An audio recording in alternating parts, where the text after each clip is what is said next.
Pandas, scrap enthusiast, hello. Today, we're going to be destroying one of these Stanley mugs. Why? Well, a little birdie told me that these got really popular last year, and then recently I learned that they contain toxic metals. Gasp! So I figured, well, somebody's got to be doing a video on this. Somebody who's like into breaking things down for recyclable metals. I'm somebody. There's not a lot of hot trending news that comes out in the scraposphere, so just let me have this one. Let's go. Alright, first thing, there's a bunch of plastic here, and that's not going to do us any good, because we don't get any money for it. So, free lid, free straw. And the handle is also plastic, so 2 tiny screws, and that is fixed. Fixed.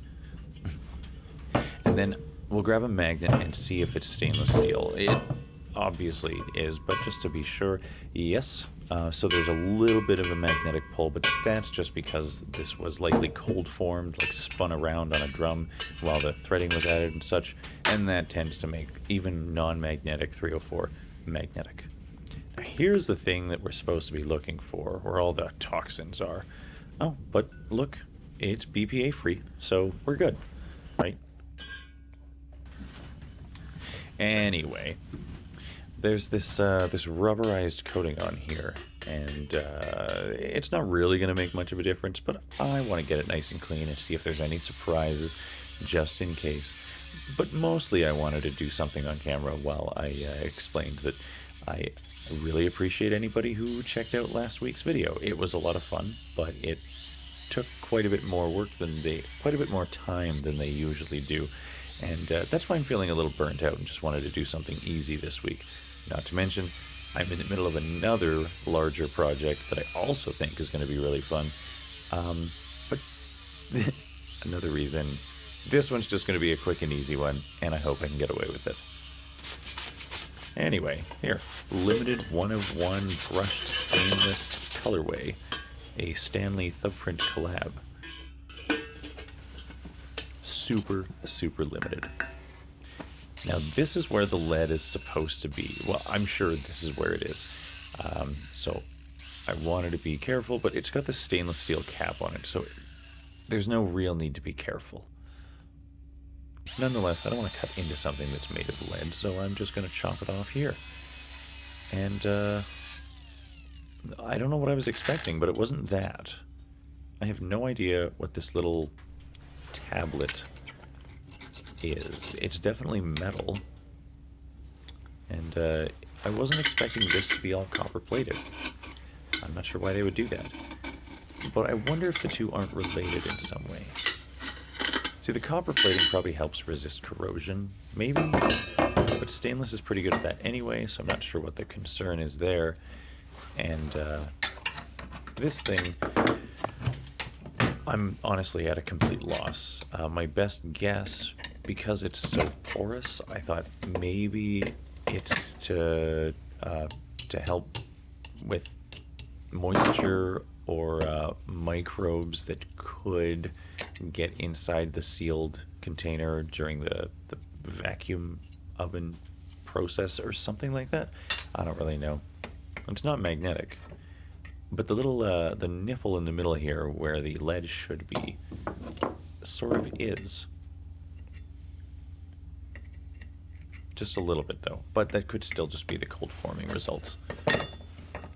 So, this thing is supposed to be hiding all the goodies. Let's see what's in there.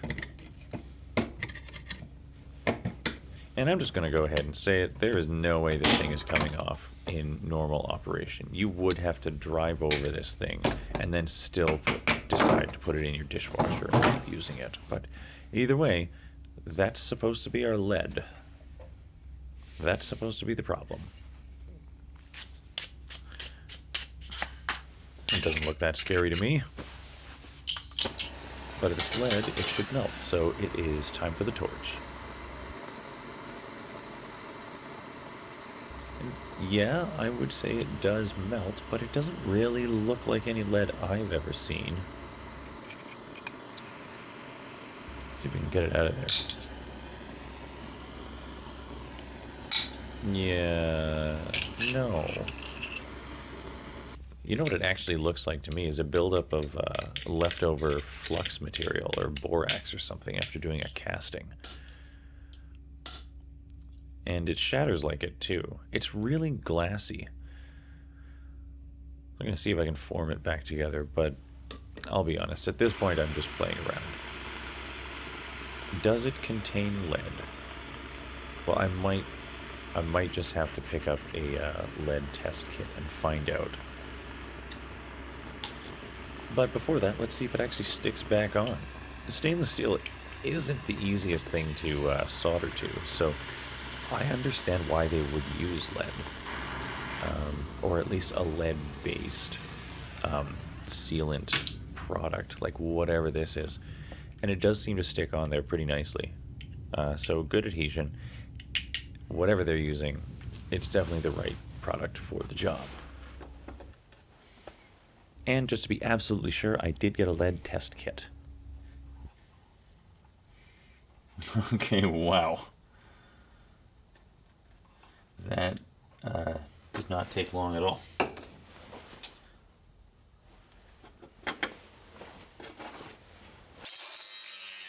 Now, I said we would destroy one of these or something like that, so might as well cut that off just to make sure there's nothing hiding in there.